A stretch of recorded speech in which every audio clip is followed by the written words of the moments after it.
ভগবানের কাছ থেকে তিনি ভাগবত কথা শ্রবণ করেছিলেন বাঁশির মাধ্যমে। তাই শিবের মহিমা বর্ণনা করছেন, শিব লোকের বর্ণনা করছেন, শিবের স্থিতি বর্ণনা করছেন, শিবের চরিত্র বর্ণনা করছেন, করে আমাদেরকে শিবের প্রতি শ্রদ্ধা ভক্তি আগ্রহ আরো বেশি বেশি বাড়িয়ে দিচ্ছেন। তো সেই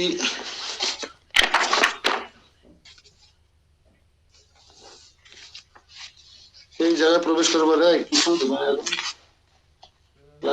রেকর্ডিং হচ্ছে।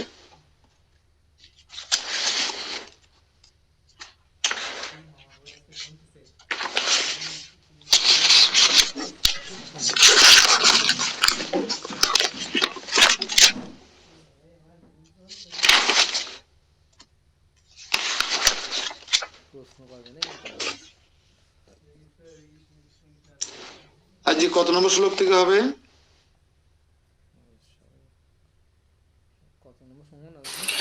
আজকে সম্ভবত 97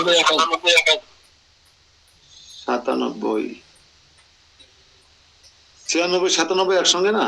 হ্যাঁ হ্যাঁ ওরকম। এই ওপরে আসছে কত সময় পরীক্ষা শেষ না? এই ওপর এবার শিব লোকের বর্ণনা করছেন 97 98 শ্লোকের মাধ্যমে কৈলাসে বর্ণনা করা হচ্ছে। তো আমরা কৈলাস সম্পর্কে যা আফসা ধারণা রাখি, কিন্তু এখন আমরা এই রূপ গোস্বামী সনাতন গোস্বামীর অপার কৃপায় আমরা কৈলাস সম্পর্কে বিস্তারিত জানতে পারবো, যেটা ব্রহ্মা বলছেন নারদকে, আর সেই সংবাদ আমাদের কাছে পৌঁছে দিয়েছেন ছিল সনাতন গোস্বামী পাদ। জয় সনাতন গোস্বামী পাদ কি। অত বায়ু পুরাণস্য মত মত দ্রব বিবহম শ্রী মহাদেব লোকস্ত সপ্ত আবরণত বহি নিত্যম সুখময় সত্যে লভ্যস্ত সেবকোত্তময়ী। এখনে বায়ু পুরাণের মতো বলিতেছি। এখন আমি বায়ু পুরাণের মত বলছি, তাহলে বায়ু পুরাণ থেকেও কিন্তু ব্রহ্মাকে বলতে হচ্ছে। এটা ব্রহ্মা নিজের মতামত নয়। এই ব্রহ্মাণ্ডে পৃথিবী ব্যাপ্তি সপ্ত আবরণের বহির্ভাগে যে শ্রী মহাদেব লোক বিরাজ করিতেছেন তা নিত্য সুখময় ও সত্য স্বরূপ। তার উত্তম সেবক সকলেই ওই লোক লাভ করিয়া থাকেন। হ্যাঁ, আমরা 96 97 শ্লোকের তাৎপর্য দেখব।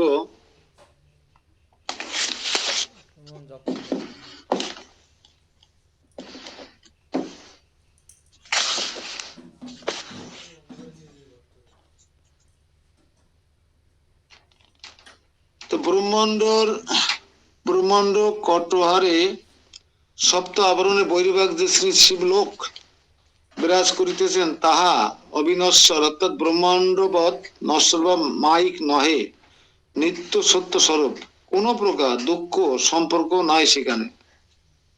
সুখময় আনন্দ পরিমাক রূপ শ্রীমন মহাদেবের শ্রেষ্ঠ ভক্ত সকল ওই লোক লাভ করিয়া থাকেন। হ্যাঁ,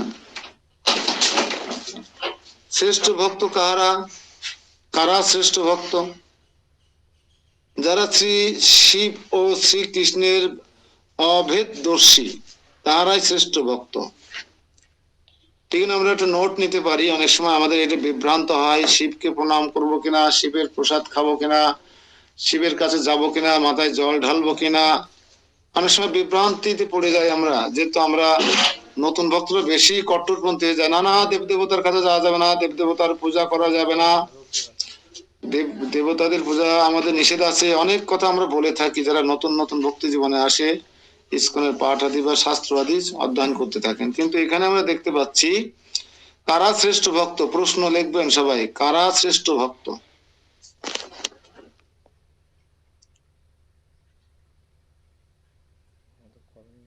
সুকান্ত ক্লাসে আছো নাকি? হরে কৃষ্ণ। বিপ্লব প্রভু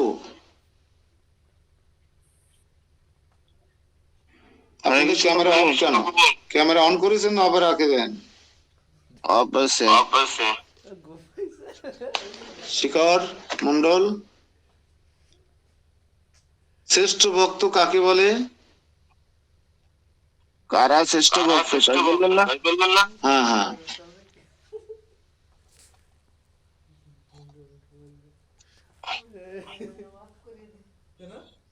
ওরে শাওন মা, আর টিকতে পারলো না ক্যামেরার সামনে। উত্তর যাহারা শ্রী শিব ও শ্রীকৃষ্ণের অভেদ দর্শী।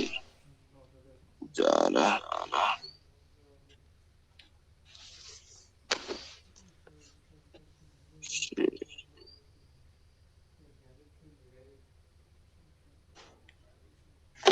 মানে আলাদা করে দর্শন করে না যারা।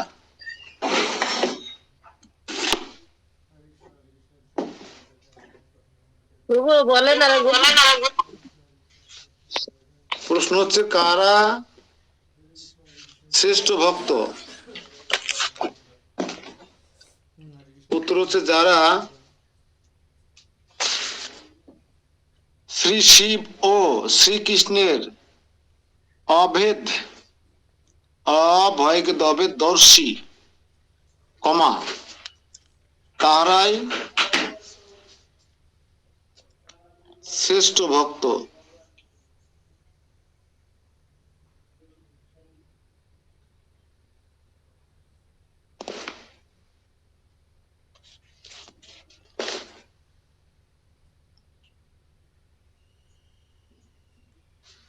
অর্থাৎ আর লিখতে হবে না, ওটুকু লিখলে হবে।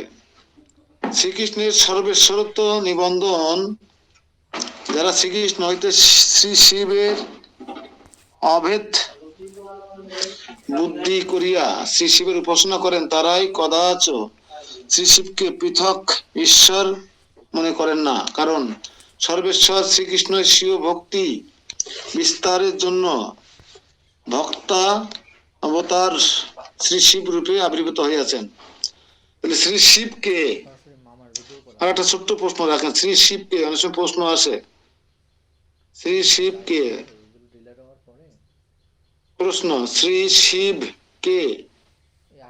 এই আট ভিডিও আপলোড করে নিয়ে গিয়ে এক মাসের ভিতরে বকুল প্রভু প্রতিদিন দেরি হয়ে যাচ্ছে কেন? সমস্যা নাকি?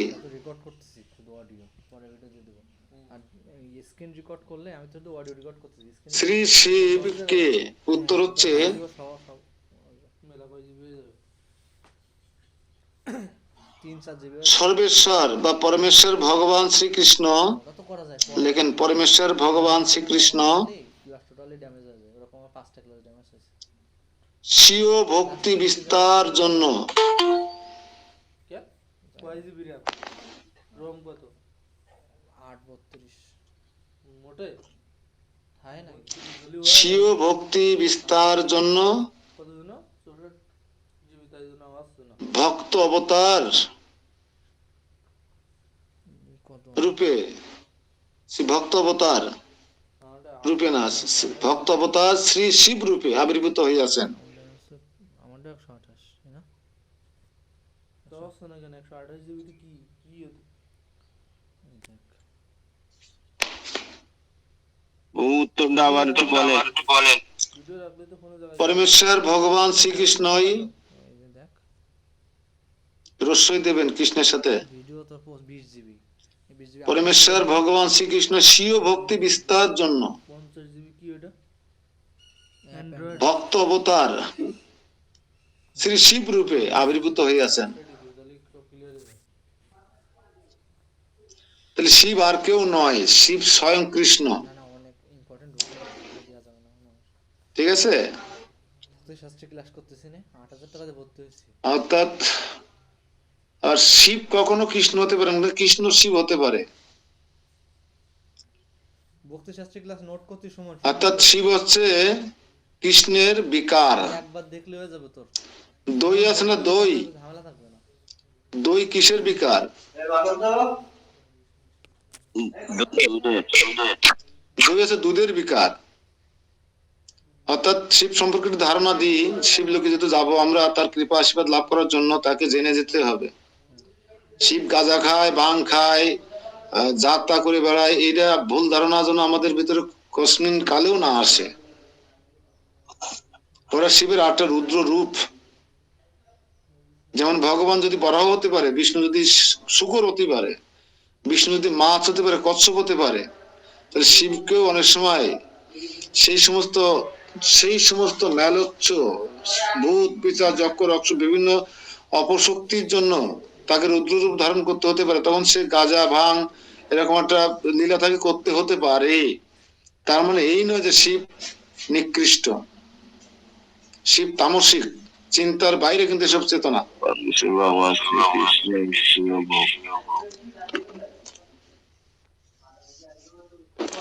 তো দই থেকে দুধ থেকে দই হতে পারে, দুধ থেকে দই হতে পারে, কিন্তু দই কখনো দুধ হতে পারে না।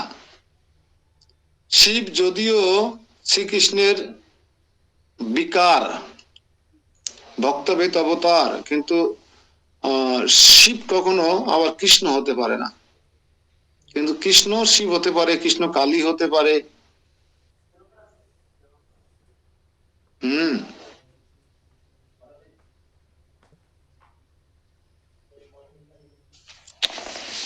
তো এই প্রকার শ্রী শিব ও শ্রীকৃষ্ণের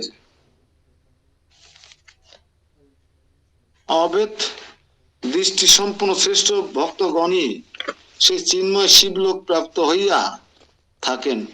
পক্ষান্তরে যাহারা শ্রীকৃষ্ণ হইতে শ্রী শিবকে পৃথক ঈশ্বর বুদ্ধিতে উপাসনা করেন, কিংবা তাদৃশ্য কর্মপর ব্যক্তিগণ কিংবা তাদৃশ্য এরূপে জ্ঞাননিষ্ঠ ব্যক্তিগণ কদাচিৎ চিন্ময় শিবলোকে গমন করিতে পারেন না।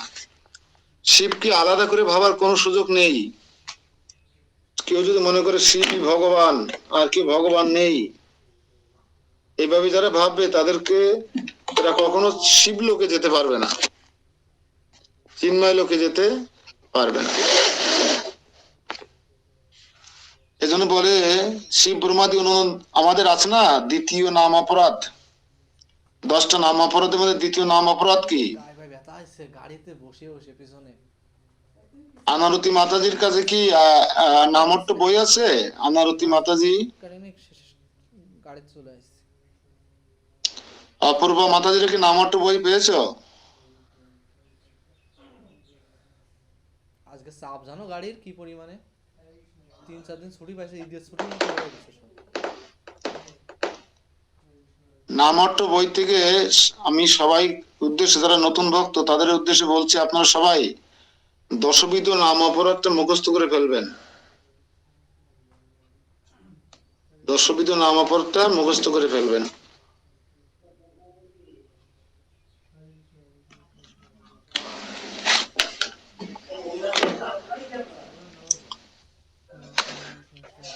শিব ব্রহ্মাদি অনু দেবতাদের নাম ভগবানের নামের সমান বা তা থেকে স্বতন্ত্র বলে মনে করা দ্বিতীয় নাম অপরাধ। অর্থাৎ শিবকে আলাদা করে ঈশ্বর জ্ঞান করা যাবে না, আবার শিবকে ভগবানের সমানও মনে করা যাবে না, আবার আলাদা মনে করা যাবে না, অভেদ দর্শন করতে হবে। তো এই শ্লোকে শ্রী বৈষ্ণব আধিকার রূপেই শ্রী শিবের উপাসনা শাস্ত্রবিধি আচরণ। কোন বৈষ্ণবের যদি শ্রী শিবের পূজন আবশ্যক হয়, তবে তিনি শ্রী শিব মূর্তিতে ভগবান শ্রীকৃষ্ণের পূজা করিতে পারেন। শ্রী বৈষ্ণব অধিরাজ রূপেই বৈষ্ণবের রাজা, বৈষ্ণবদের রাজা, হ্যাঁ, শ্রেষ্ঠ বৈষ্ণব শিবের উপাসনা শাস্ত্র বিহিত আচরণ। আমরা বৈষ্ণবের সেবা করতেই পারি, পূজা করতেই পারি, এতে কোনো দোষের নয়। এমন নয় যে আমরা দেব দেবতার পূজা করব না।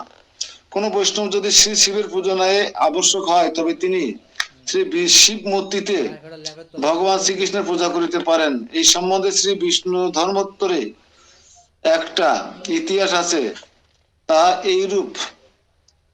বিশ্বক্য সেন নামক কোন এক ঐকান্তিক ভক্ত তীর্থ পর্যটন করিতে করিতে কোন সময় এক গহন কাননের প্রান্ত ভাগে উপস্থিত হইলেন। সেই স্থানে মৃগায়ার্ত সমাগত কোন এক রাজা তাকে জিজ্ঞাসা করিলেন, তুমি কে? তিনি নিজের পরিচয় প্রদান করিলেন।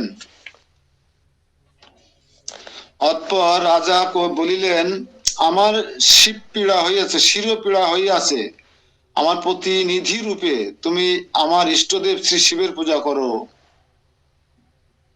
হ্যাঁ,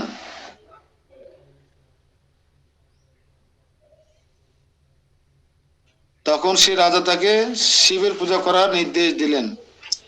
তদুত্তরে সেই ভক্ত বলিলেন, আমি একান্তই শ্রীহরিকে একমাত্র পূজনীয় বলিয়া জানি এবং অন্যকে পূজা করি না। এই জন্য ভক্ত শ্রী শিব পূজায় স্বীকৃত হইলেন না দেখিয়া রাজা ক্রোধ ভরে ওই ভক্তের মস্তক ছেদন করিবার জন্য খড়গোত্তোলন করিলেন। কিন্তু ভক্ত ওই প্রকারের মৃত্যুবরণ করিতে অনিচ্ছুক হইয়া শ্রী শিব পূজায় সম্মতি প্রকাশ করিলেন। সেই শিবালয়ের গমন করিয়া মনে মনে চিন্তা করিলেন যে প্রলয়ের কারণ স্বরূপ তমগুণ বৃদ্ধি নিবন্ধন শ্রীরুদ্র এই তমভাব অঙ্গীকার করিয়া থাকেন, কিন্তু তমগুণ নাশকারী শ্রী নৃসিংহদেব তমগুণ বিশিষ্ট দৈত্য সকলের বক্ষ বিদারণ রূপে প্রকাট হইয়াছিলেন। অতএব তাহারই উপাসনা করিব এইরূপ সংকল্প করিয়া সে শিবলিঙ্গে শ্রী নৃসিংহদেবের পূজা করিলেন। অর্থাৎ সেই ভক্ত পুষ্পাঞ্জলি গ্রহণ পূর্বক শ্রী নৃসিংহায় নমঃ পূজা করিলেন। এই সময় সেই রাজা ক্রোধাবিষ্ট হইয়া তার শিরচ্ছেদনের জন্য খড়গোত্তোলন করিলেন। অতঃপর অকস্মাৎ সেই শিবলিঙ্গ স্ফুরিত হইল এবং নৃসিংহদেব স্বয়ং আবির্ভূত হইয়া সেই রাজাকে বিনাশ করিলেন। দাক্ষিণাত্যে লিঙ্গস্ফোটক নামে এই শ্রীমূর্তি এখনো অতীতের সাক্ষী রূপে বিরাজিত। অতএব অনন্য শরণ ভক্তগণ শ্রী শিবকে বৈষ্ণব রূপে পূজা করিয়া থাকেন। কেহ কেহ বা শ্রী শিবলিঙ্গকে শ্রী ভগবানের অধিষ্ঠান বলিয়াও মনে করেন, পরন্তু মহাবরাহ পুরাণে উক্ত আছে, বৃহধ্বজ রাজা শ্রী শিবের আরাধনায় পাপক্ষয় করিয়াছিলেন এবং সহস্র জন্মের পর বৈষ্ণবত্ব লাভ করেছিলেন, বা 1000 জন্মের পর বৈষ্ণব হতে পেরেছিলেন। হ্যাঁ, শিব পূজা করে কি করেছিলেন? তিনি শিবের আরাধনা করে পাপ ক্ষয় করিয়াছিলেন বৃহধ্বজ রাজা, এবং 1000 জন্মের পর তিনি বৈষ্ণব হতে পেরেছিলেন। তাহলে আমরা যারা বৈষ্ণব হতে পেরেছেন আপনারা, তাহলে বোঝেন আপনাদের কত বড় সৌভাগ্য, কোন অবস্থায় থেকে আপনি আজকে বৈষ্ণবতা লাভ করেছেন। অতএব শ্রী শিব ভক্তি ও বিষ্ণু ভক্তির মধ্যে সুমহান ভেদ সৃষ্টি হইতেছে। বিশেষত স্বতন্ত্র রূপে শ্রী শিবের পূজা করিলে ভৃগু দত্ত পাপ আপতিত হইতে পারে কি? সুতরাং ভৃগুর সাপ হেতু বিহিত শ্রী মহাদেবের ব্রত করিলেও পাষণ্ডত্ব প্রাপ্ত হয়। ভৃগুর পাপ হেতু বিহিত শ্রী মহাদেবের ব্রত করিলেও পাষণ্ডত্ব প্রাপ্ত হয়। বোঝা মুশকিল।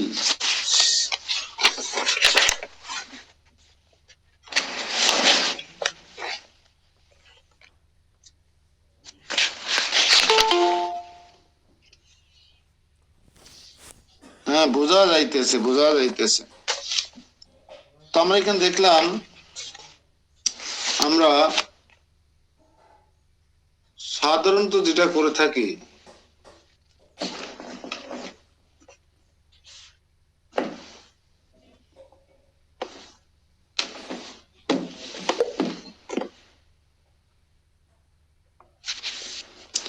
শিবজি মহারাজকে কিন্তু আমরা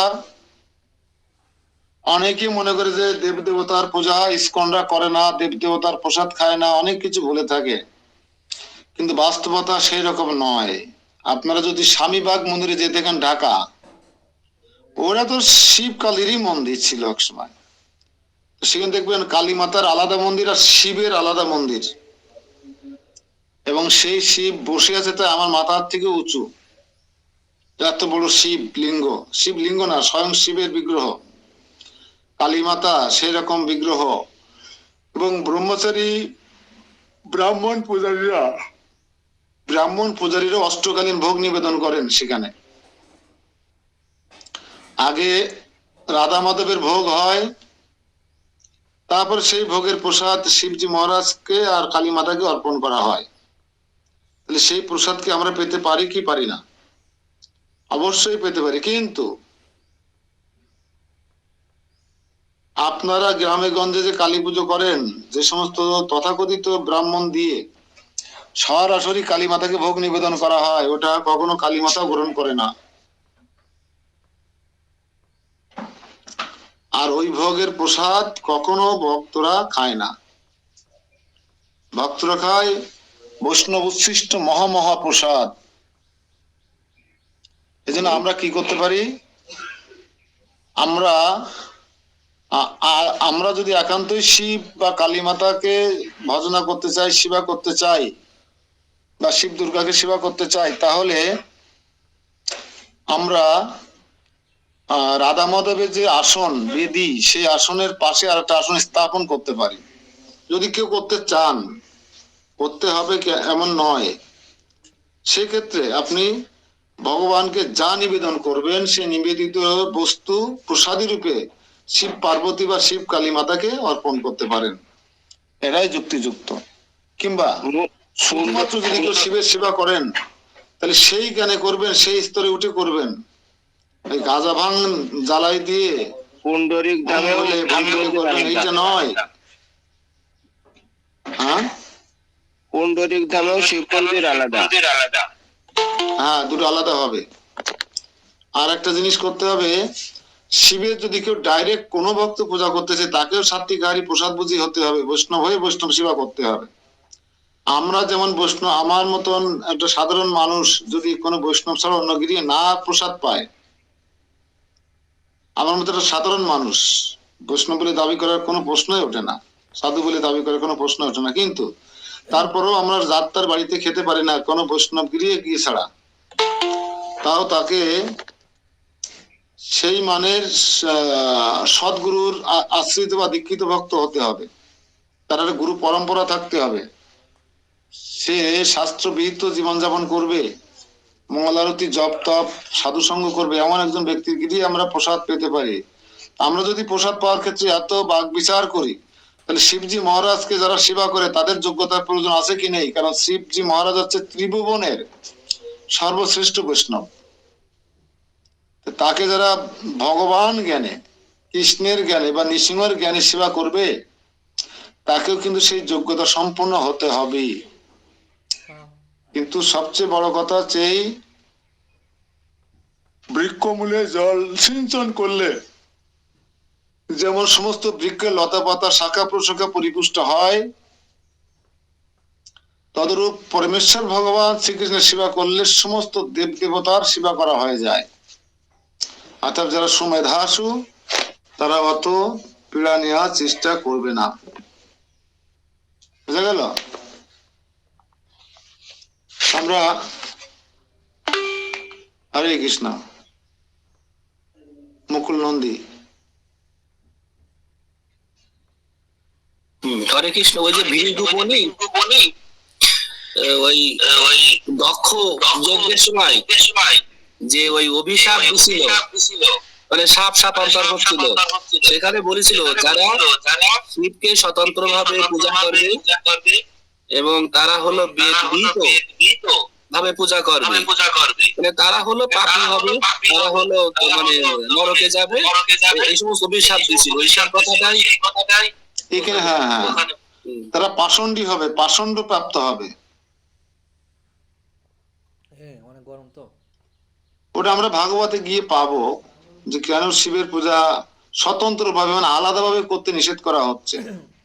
হ্যাঁ, শিবের মন্দির আপনি আলাদা করে শিবের যখন সেবা করবেন, জ্ঞান করবেন যে শিব স্বয়ং কৃষ্ণ, তো আমি কৃষ্ণকে শিবের মধ্যে অধিষ্ঠান দেখতে পেয়ে কৃষ্ণ সেবা করছি। বা ভগবানের অন্য অন্য রূপকে আপনি কল্পনা করতে পারেন শিবের মধ্যে, কারণ শিব তো দুধ থেকে তো দই হয়েছে না। শিব হচ্ছে দই, যেমন দুধের বিকার, শিব হচ্ছে ভগবান শ্রীকৃষ্ণের বিকার। বিকারত্ব, যেমন দুধ খেলে পেট নষ্ট হয়, আবার দই খেলে সেই নষ্ট পেট শুদ্ধ হয়, মানে সুস্থ হয়। তো অনেকে আছে যারা কৃষ্ণ সেবা করার উপযুক্ততা অর্জন করতে পারে না। হ্যাঁ, যারা সাত্বিক জীবন যেমন করতে পারে না, তারা শিবকে বিষ্ণু বৈষ্ণব সেবা দিয়েই জীবন শুরু করতে পারে। বৈষ্ণব সেবা করতে করতে পরবর্তীকালে ভগবানের সেবার যোগ্যতা অর্জন করতে পারে। স্বতন্ত্র মানে কি? পৃথক, আলাদা ভাবে চিন্তা করা ভগবান রূপে, এটা হচ্ছে জঘন্য অপরাধ।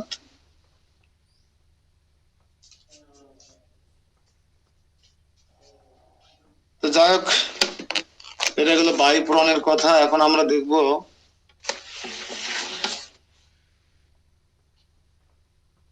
98 নম্বর শ্লোকটা।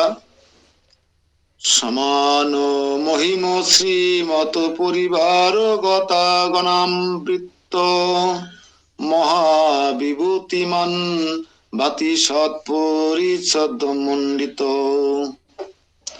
শ্রীমদ সংকর্ষণ সম্পাদ ভিন্ন তত্র সহর্চনম নিজেষ্ট দেবতা নেতেন কিরানানুহেতুদ্ভুতম।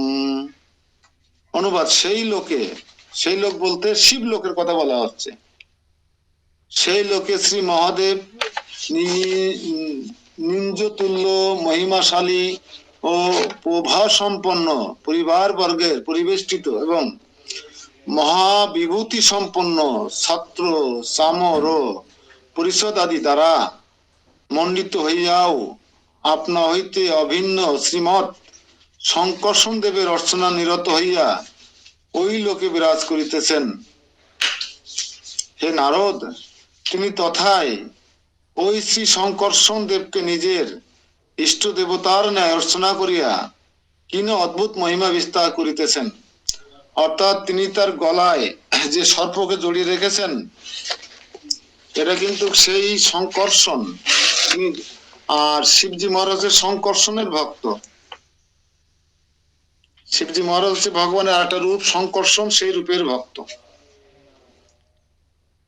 অতঃপর রাজা বলিলেন, আমার ওটা তো বলেছে 58 নম্বর তাৎপর্য হচ্ছে, শ্রীমন মহাদেবের ভক্ত সকল তাহারই ন্যায় অতুল ঐশ্বর্য মহাঐশ্বর্য মণ্ডিত ও শোভা সম্পন্ন, অথবা তাহারা শ্রী শিবের তুল্য মহিমা বিশিষ্ট এবং শোভা সম্পন্ন পরিবার বর্গের পরিবৃত্ত ও মহাবিভূতি যুক্ত ছত্র চামরাদি পরিচ্ছদ দ্বারা পরিমণ্ডিত। আরো শ্রবণ করো, স্বয়ং মহাদেব যেরূপ মহাবিভূতি বিশিষ্ট, অর্থাৎ ধর্ম অর্থ কাম মোক্ষ ভক্তি আদি সর্বসম্পদ যুক্ত এবং নিত্য সত্য বিচিত্র গৃহ বিমান আদি পারমৈশ্বর্য সেবিত, তাহারাও তদ্রূপ পারমৈশ্বর্য মণ্ডিত এবং ওই সম্পদ ব্রহ্মাদি দেবগণ অপেক্ষাও উৎকৃষ্ট। আবার শ্রী মহাদেব শ্রী শঙ্কর্ষণ দেবের অর্চনারত হইয়া ওই লোকে বিরাজ করিতেছেন। সেই শঙ্কর্ষণ দেব কিরূপ? শ্রীমৎ শঙ্কর্ষণ অর্থাৎ তৎসঙ্গ সহস্র ফনাম মাদিন্য ভগবান। শঙ্কর্ষণ হচ্ছে সহস্র ফনাযুক্ত শেষ নাগ, আর এই শেষ নাগ হচ্ছে শিবের আরাধ্য ভগবান। শিবের আরাধ্য ভগবান।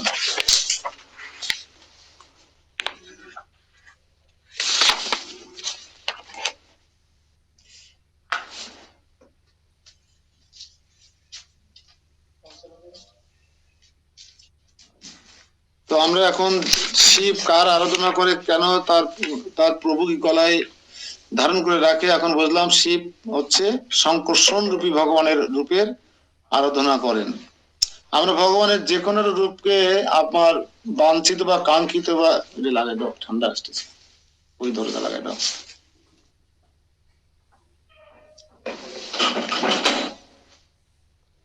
বাঞ্ছিত রূপকে আমরা আরাধনা করতে পারি। কেউ আমরা আছি রাধা মাধবের বাঞ্ছিত রূপ তার পছন্দ, কেউ আছে জগন্নাথ, বলদেব, সুভদ্রা, কারো আছে গৌরনিতাই, যে কোনো লক্ষ্মী নারায়ণ, রাম সীতা, ভগবানের যে কোনো একটা রূপের আপনি সেবা করতে পারেন, সেটা আপনার চয়েসের উপর নির্ভর করছে। শ্লোক নম্বর 99। তত্র গন্তব্য ভগবান শক্ত শ্রী শিবে শুদ্ধ ভক্তিমান অভিগম্য তমাশ্রিত কৃপা কৃষ্ণস্য পশ্যতু।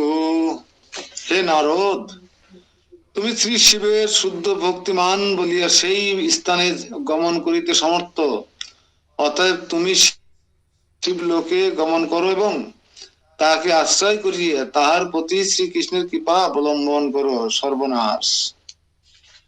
তাহলে আমরা কি শিবলোকে যেতে পারবো না? হ্যাঁ, এখন তো মনে হচ্ছে একমাত্র নারদ মুনি ছাড়া শিবলোকে আমরা যেতে পারবো না। তাহলে আমাদের কি হবে? কি হবে আমাদের এখন? আমরা তো শিবলোকে যেতে পারবো না।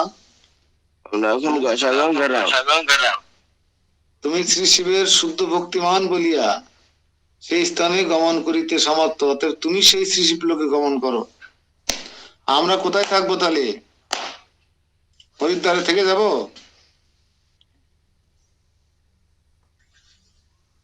তাহলে ঠিক আছে, নারদ মুনি যাক শিবলোকে, আমরা দেখি নারদ মুনি এসে আমাদের কি সংবাদ দেয়, বা ওখানে ভিডিও করে দেখায় কিনা, লাইভ দেয় কিনা। যে আমরা যেমন যাইনি পরিক্রমায়, গয়াধামে যাইনি, দেখলাম গয়াধামে লাইভ দিচ্ছে, আমরা বসে দেখছি না বাসায় বসে। হয়তো দেখি, আমরা বাসায় বসে দেখি, এটাই হচ্ছে আমরা ভিডিও বা অডিও আমরা যেটা এখন দর্শন করতে পারছি। অত সস্তা নাকি? আমার মানুষে যাব, মানুষে শিবের সাথে। আমরা নারদের সঙ্গ ছাড়বো না, মানুষে নারদের সঙ্গ করব আমরা। ঠিক আছে? হরে কৃষ্ণ। তো তাকে শ্রী মহাদেব নিজের অভিষ্ট দেবতার ন্যায় অর্চনা করিতেছেন এবং সেই অর্চনা দেশে পরাদ্ভুত মহিমাও বিস্তার করিতেছেন, কিংবা অদ্ভুত বিস্ময় ভাব কি প্রকার করিতেছেন না, অথচ সকলেরই পরম বিস্ময় ভাব বিস্তার করিতেছেন। সেই নিজ ইষ্ট দেবকে কি রূপে অর্চনা করিতেছেন আপনা হইতে অভিন্ন জ্ঞান বলিয়া, যদিও শ্রী শঙ্কর্ষণ ও শ্রী মহাদেব দুজনেই শ্রী ভগবত অবতার রূপে প্রসিদ্ধ, তথাপি সংহার কার্যে শ্রী শঙ্কর্ষণই মূল এবং তাহার অভিব্যক্তি পদ হেতু উভয়েই তমগুণের অধিষ্ঠাত্রী রূপে একই স্বরূপ। কিন্তু এই প্রকার অভিন্ন হইয়াও নিজ ইষ্টদেব রূপে পূজনই অতিশয় বিস্ময়কর ব্যাপার। অর্থাৎ এইরূপ পূজা দ্বারা সকলের বিস্ময় উৎপাদন করিতেছেন, কিংবা তিনি নিজের অভিষ্ট দেবতার অর্চনকালে নিত্য স্তুতি আদি অদ্ভুত কৌতূহল বিস্তার করিতেছেন। তাহার এই প্রকার আনন্দ বিশেষ আবির্ভাবের হেতু এই যে আপনারা অভিন্ন রূপে হলেও শ্রী শঙ্কর্ষণকে অভিষ্ট দেবতা রূপে অর্চনা করিতেছেন। অতএব ইলাবৃত্ত বর্ষ মানে আমরা যে বর্ষে আছি, ভারতখণ্ডের একটা অংশ। ইলাবৃত্ত বর্ষে শ্রী শিবের ইষ্ট দেব রূপে শ্রী শঙ্কর্ষণের অর্চনাদির বিষয়ে পঞ্চম স্কন্ধে শ্রী শুকদেব কর্তৃক উক্ত হইয়াছে। এটা আমরা জানতে পারবো যখন আমরা ওই ভাগবত অধ্যয়ন করব। সুখদেব ব্যাসদেব কর্তৃক বিরচিত যে ভাগবত যখন অধ্যয়ন করবো, তখন এইসব লীলা আমরা বিস্তারিত সবিস্তারে জানতে পারবো। পরীক্ষিত মহারাজ এই কথাগুলো তার মাকে বলছেন, যে পুনরায় বলতে লাগলেন। শ্রী পরীক্ষিত বাচ, পরীক্ষিত মহারাজ বললেন, ইত্যেবং শিক্ষিত মাতো শিব কৃষ্ণেতি কীর্তনম নারদ শিবলোকম তম প্রজাত কৌতুকাদিবম ইতি শ্রী ভাগবত অমৃতে শ্রীমৎ ভগবত কৃপাভর নির্ধার্য খণ্ডে দিব্য নাম দ্বিতীয় অধ্যায় এখানে সমাপ্ত হইতেছে। তো অনুবাদ, শ্রী পরীক্ষিত বললেন, হে মাতো, শ্রী নারদ এই প্রকারে শিক্ষা প্রাপ্ত হইয়া শিব কৃষ্ণ কীর্তন করিতে করিতে আনন্দের সহিত সেই শিবলোকে গমন করিলেন। জয় শিবজি মহারাজ কি, জয় শিবলোক কি, জয় শ্রী নারদ মুনি কি। আমরা নারদ মুনির সঙ্গে লাভ করে এখন আমরা শিবলোকে গমন করব।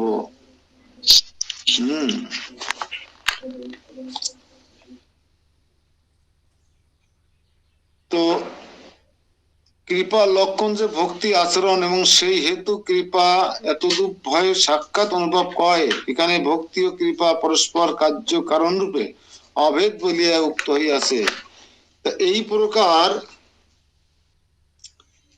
প্রকার উপদিষ্ট হইয়া অর্থাৎ শ্রী নারদ শ্রী ব্রহ্মা কর্তৃক শ্রীমৎ শ্রীকৃষ্ণ শ্রীস্তু কৃষ্ণের সহিত অভেদ বুদ্ধিতে শ্রী শিব স্বয়ং শিক্ষাপ্রাপ্ত হইয়া এবং পরমাদ্ভুত শ্রী শিবলোক মাহাত্ম শ্রবণজনিত কৌতুক ভরে শিবলোকে গমন করিলেন। তো এতক্ষণ শিবলোক সম্পর্কে কোচিং করলেন, হ্যাঁ, একটা কোর্স করলেন কে, নারদ মুনি। কোচার ছিল কে, ব্রহ্মা। ব্রহ্মা তার মানস পুত্র নারদ মুনিকে এখানে কোচিং করালেন শিব সম্পর্কে, শিব লোক সম্পর্কে, শিবের মহিমা সম্পর্কে, শিবের ঐশ্বর্য সম্পর্কে, তার ভক্তি সম্পর্কে, তার আরাধ্য ভগবান সম্পর্কে এখানে বিস্তারিত কোচিং করালেন। করানোর পরে এখন মহা আনন্দের সহিত কৌতূহল ভরে শিবলোকে গমন করিলেন কে,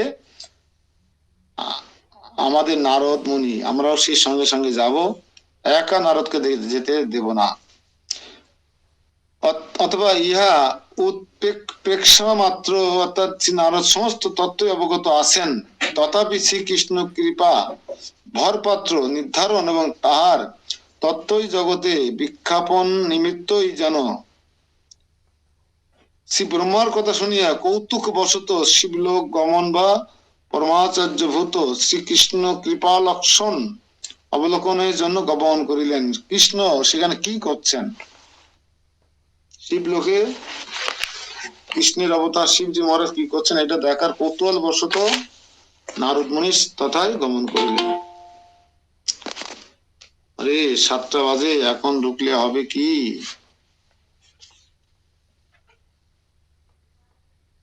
উৎপ্রেক্ষা বলিতে প্রকৃত বস্তুতে অন্য প্রকার সম্ভাবনা রূপ অর্থালঙ্কার বিশেষ।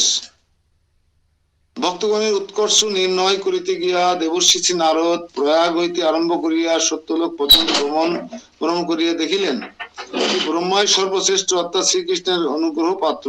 আর এই অনুগ্রহ হেতু হইল তাহার পরমেষ্টি পদের বৈভবতা এবং লোকপালত্ব ও শিব প্রশিষ্যাদি ক্রমে যজ্ঞাদি প্রবর্তন। কিন্তু শুদ্ধ ভক্তি লক্ষণ প্রসঙ্গে উক্ত হইয়াছে যে ধন ও শিষ্যাদি দ্বারা যে ভক্তি উৎপন্ন হয় তা কদাচ উত্তম ভক্তি অঙ্গ বলিয়া পরিগণিত হইতে পারে না। অর্থাৎ শিষ্য গ্রহণ করে আর ধন গ্রহণ করে শিষ্যের বাড়ির থেকে, হ্যাঁ, যে ভক্তি উৎপন্ন হয় তা কদাচিৎ উত্তম ভক্তি অঙ্গ বলিয়া পরিগণিত হইবে না। ওদেরকে উত্তম ভক্ত বলে না। শিষ্য বাড়ি যাব, শিষ্য করব, হ্যাঁ, পাঠ কীর্তন করবো, নাচা ভোগ আরতি গাবো, নাচে গাইয়ে দীক্ষা দিয়ে আসবো, আর চাল ডাল নিয়ে সংসার চালাবো, এতে যে ভক্তি উৎপাদন হয় সেটাকে উত্তম ভক্তি বা শুদ্ধ ভক্তি বলিয়া গণ্য করা সম্ভব নয়। সুন্দর একটা কথা, কিন্তু যারা গুরু হতে চান বা গুরু হয়েছেন তাদের জন্য। বোঝা গেল?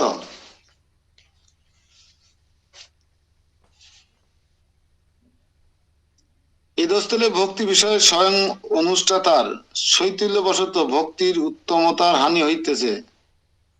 আবার ভক্ত সঙ্গ সময়ের মধ্যে, অর্থাৎ শ্রবণ কীর্তন স্মরণ আদি ব্যাপারে ধন শিষ্যাদির প্রয়োজনীয়তাও নাই, কিন্তু পরিচর্যামূলক যজ্ঞাদি অঙ্গ সমেত ধন শিষ্যাদির প্রয়োজন দেখা দেয়, কারণ যজ্ঞাদি ব্যাপারে একজনের পক্ষে এক সময় সম্পাদন অসম্ভব।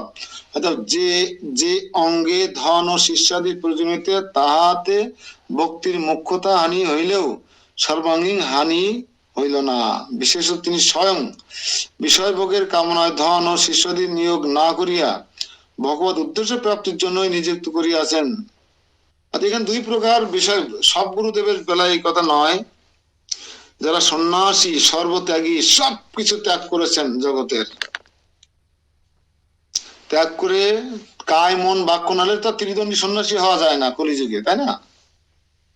কায় মন বাক্য দ্বারা যারা ভগবানের সেবায় যুক্ত, তারা হচ্ছে ত্রিদণ্ডী সন্ন্যাসী। ত্রিদণ্ডী সন্ন্যাসী কাকে বলে? কায় মন বাক্য দ্বারা যারা সর্বদা ভগবানের প্রেমময়ী সেবায় যুক্ত, তাদেরকে কি বলে?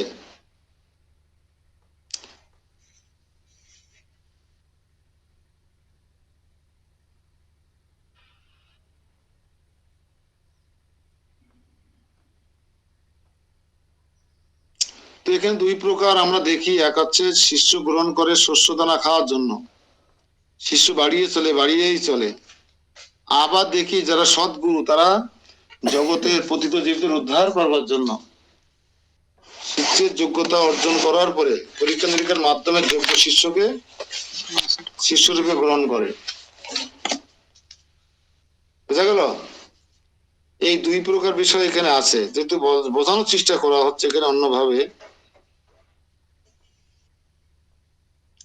যাই হোক, এইরূপ পরিচর্যামূলক যজ্ঞাদি অনুষ্ঠানের দ্বারা ভক্তিতে নিষ্ঠা লাভ করিতে পারিলেই সেই ভক্তি অভিষ্পিত ফলদায়িনী হয়। কিন্তু ইহাও শাস্ত্রে উক্ত আছে যে সকল বিষয় সম্পত্তি হইতে নিবৃত্তি শান্তি, এবং সেই শান্তি সর্বশ্রেষ্ঠ। তাহলে শান্তি কোনটা? সকল বিষয় সম্পত্তি হইতে নিবৃত্তি হতে হবে।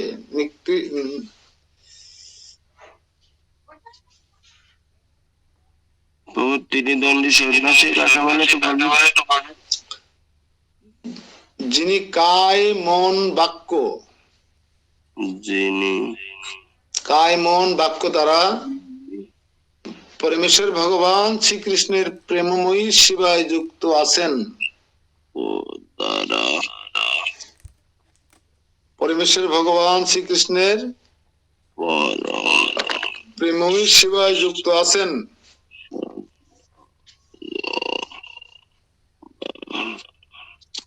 এমন ক্লাস করতেছে। প্রেমময়ী তিনি ত্রিদণ্ডী সন্ন্যাসী, কিন্তু কলিযুগের সন্ন্যাস গ্রহণ নিষেধ হচ্ছে, একদণ্ডী সন্ন্যাস গ্রহণ নিষেধ। অর্থাৎ মায়াবাদী সন্ন্যাসী, যারা মায়াবাদী সন্ন্যাসী।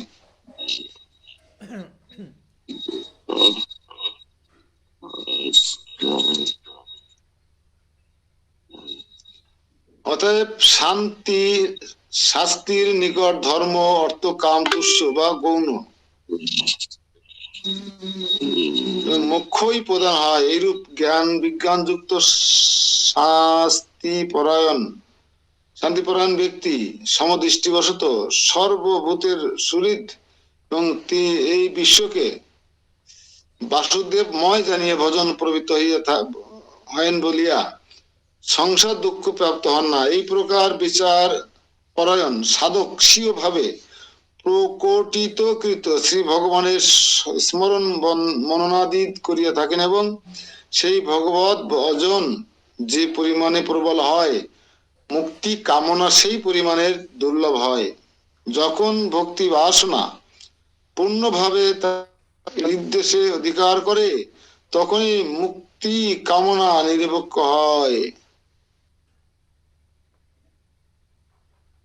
এই জন্য শ্রী ব্রহ্মা বলিয়াছেন, আত্মারাম শিরোমণি শ্রী মহাদেবী শ্রী বিষ্ণু সখা বলিয়া বিখ্যাত। মহাদেব আর কার সখা? বিষ্ণুর সখা। আবার মহাদেব এর পিতাও কিন্তু বিষ্ণু, বোঝা বড় মুশকিল। সখা আবার পিতা।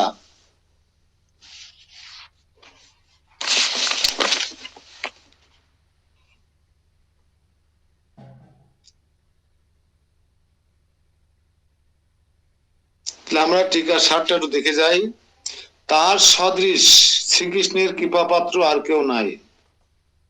যেহেতু তিনি শ্রীকৃষ্ণের চরণ কমল মকরন্দ পানে উন্মুক্ত হইয়া ধর্ম আদি চতুর্বর্গকে ও পাঠৈশ্বর্য ভোগকে তুচ্ছ করিয়াছেন এবং তস্মাদৃশ্য বিষয়াসক্ত আধিকারিক দেবতাদিগকে উপহাস করিবার নিমিত্তেই যেন বিভূতি বিভূষণ আদি অঙ্গীকার করিয়া নিরহংকার ভক্ত ভাবে বিভোর হইয়া আছেন।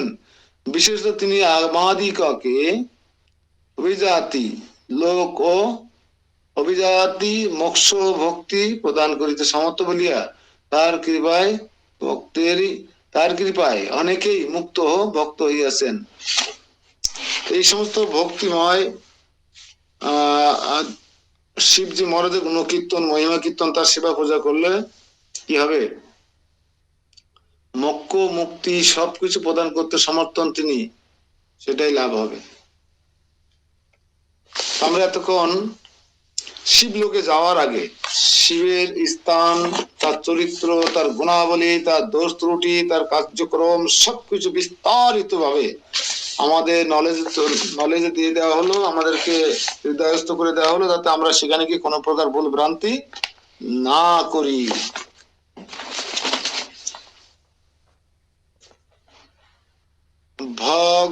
ভগবস্তরম হরং তত্র ভাববিষ্টয়তা হরে নিত্যস্তম কীর্তয়ন্তংস কৃত সংঘর্ষণামার্জনম ভূষণ নন্দীশ্বরাদিংস শ্লাঘমানম বীজানুগান পিত্তা সঞ্জয় শব্দানি গীত বাদ্যানি তদ্বতঃ দেবী চমাম প্রশংসস্তাম করতাদেশু কোবিদাম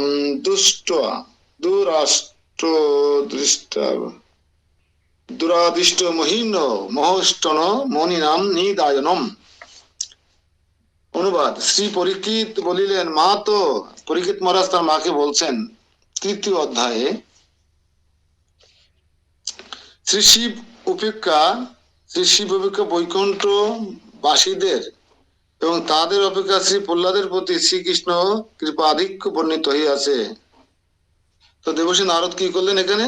দেবশ্রী নারদ ওই শিবলিঙ্গকে শ্রীমান মহাদেবকে দূর হইতে নিত্য স্তম্ভ কীর্তন উচ্চস্য সুস্বরেণ আমস্মরণ ভক্তিতে কি করিলেন? প্রশংসা করিতেছিলেন। প্রশংসা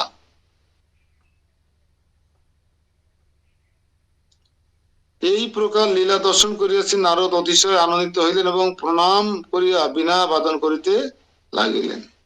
দর্শন করিয়া অতিশয় আনন্দিত হইলেন। শ্রী শিব নিজ ইষ্টদেব শ্রী শঙ্কর্ষণের পূজা দিতে তদীয় ভাবে আবিষ্ট হইয়া উচ্চেশ্বরে নাম কীর্তনের সহিত নৃত্য করিতেছেন আর মাঝে মাঝে প্রীতি সহকারে স্তব করিতেছেন, হে ভজনীয়, আপনি পরমেশ্বর, অতএব আপনাকেই ভজনা করি। প্রেত আপনার পাদপঙ্কজ সর্বপ্রাণীর রক্ষক আপনি, ষড়বিধ ঐশ্বর্য দৃঢ় পরম আশ্রয়। শ্রীহরির স্তব করিতেছেন। এই প্রকার ভাবাবেশ হেতু শ্রী শিবের যে নিজের ইষ্টদেব শ্রী শঙ্কর্ষণের পূজা তা ইতিপূর্বে বিশেষভাবে উক্ত হইয়াছেন। আর শ্রী ভগবানের অপদরত্ব হেতু শ্রী শিবের যে তৎপূজানাদি তাহাও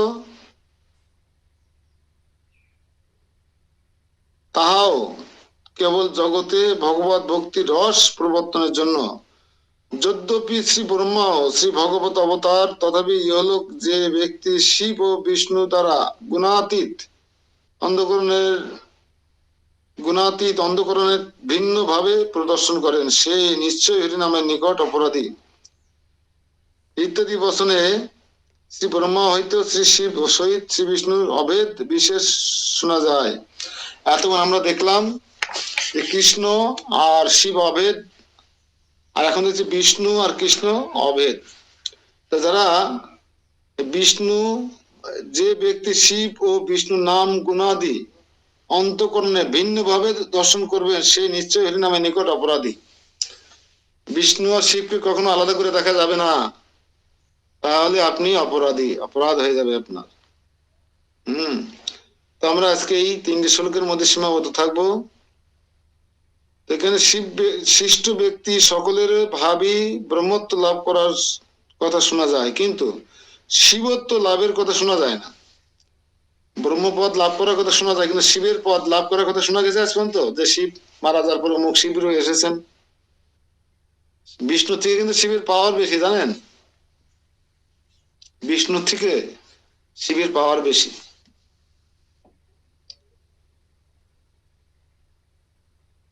অর্থাৎ জীব কদাচিৎ ব্রহ্ম হইতে পারে কিন্তু শিব হইতে পারে না। দই হতে পারে দুধ, কিন্তু দুধ দই হতে পারে না। হয়তো উদাহরণ আসবে কিনা জানি না। তো শিব স্বয়ং বলিয়াছেন, শ্রী শিব স্বয়ং বলিয়াছেন, কি বলিয়াছেন? স্বধর্মনিষ্ঠ ব্যক্তি শত জন্মে ব্রহ্মত্ব প্রাপ্ত হয়। স্বধর্মনিষ্ঠ ব্যক্তি শত জন্মে ব্রহ্মত্ব প্রাপ্ত হয়। এ দ্বারা ব্রহ্মার জীবত্ব জানা গেল, কিন্তু কুত্রাপি শিবের জীবত্ব শোনা যায় না। তাই উক্ত বাক্যের অব্যাহতি পরেই বলিয়াছেন, তাহার পরে আমাকে লাভ করে কিন্তু শিবত্ব প্রাপ্ত হওয়া একথা বলেই নাই। অতএব শ্রী শিব জীব তত্ত্ব নহেন, কেবল শ্রী ভগবত অবতারত্ব। যেহেতু শ্রী শিব ভগবান অনুগ্রহ পাত্র বলিয়া ভক্ত গণের মধ্যে নির্দেশ করা হইয়াছে, এইখানে শ্লাঘমান বলিয়া শ্লাঘরত, অর্থাৎ নন্দীশ্বরাদি নিজ অনুচর বর্গকে সাধু সাধু বলিয়া প্রশংসাকারী। শ্লাঘমান শব্দের অর্থ, অর্থাৎ নন্দীশ্বর আদি নিজ অনুচর বর্গকে শ্রী শিবের নিত্য কীর্তন কালে প্রীতি সহকারে জয় শব্দের সহিত গীতা বাদ্যাদি বিস্তার করিয়াছেন। আজ শ্রী উমা দেবীকে প্রশংসা করিতেছেন, কারণ তিনি করতালি কবিতা অর্থাৎ বিচিত্র মধুর করতালি প্রয়োগে সমর্থা। তালি বাজায়ও কিন্তু ভগবানকে সন্তুষ্ট করা যায়। আমরা হাত পা গুটিয়ে কিন্তু কীর্তনাদির সময় তালি বাজাতে চাই না, যদিও সে কীর্তনী বা পাঠক বারবার বলে তালি বাজানোর জন্য, কিন্তু আমাদের হাতে তালি বাজে না।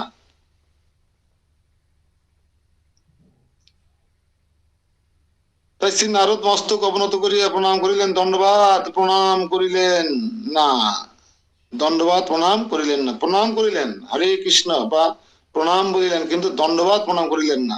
কেন করলেন না? কারণ নিত্যকালে বীণা বাদন করিতেছেন এবং তাহারও কর্তব্য বিশেষত বীণা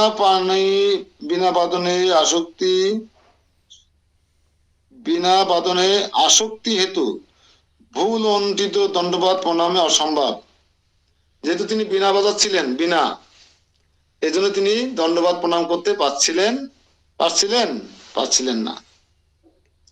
এই জন্য আমরা অনেক সময় জপের মালা জপ করতে করতে প্রণাম করার চেষ্টা করি, কিন্তু অনেক সময় এটা করা উচিত নয়। অনেক সময় এটা করবেন না। আপনি জপটা শেষ করে নিয়ে মালা রেখে দিয়ে আপনি দণ্ডবাদ প্রণাম করবেন, আলিঙ্গন করবেন, পরিক্রমা করবেন, যা কিছু করবেন। হরে কৃষ্ণ কৃষ্ণ কৃষ্ণ হরে হরে, হরে রাম রাম রাম হরে। কার কার যেন হাত উঠেছে।